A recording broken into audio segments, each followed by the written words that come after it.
The Occupy DC protesters have been gathering in McPherson Square since October.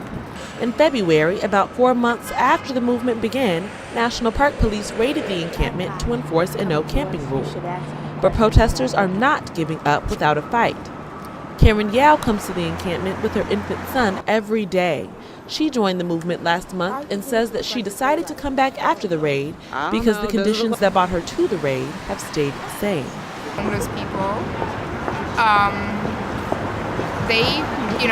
just because the police raided the park doesn't mean they got shelter. The National Park Service has jurisdiction over the encampment. They say that tents are allowed to stay, but protesters are not allowed to live in them. The tents cannot be furnished, cannot be used to make food, and occupiers must stay awake in their tents at all times. Park police forced some protesters out of the park, but others refuse to leave until they are satisfied.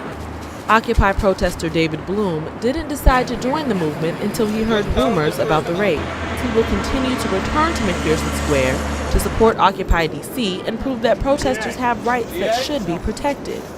Screwed us over. Our First, Fourth, and Fifth Amendments were taken away by some random Park Service employee. The Park Police raid may have changed the movement, but it isn't over yet. I'm Christina Smith for News Vision.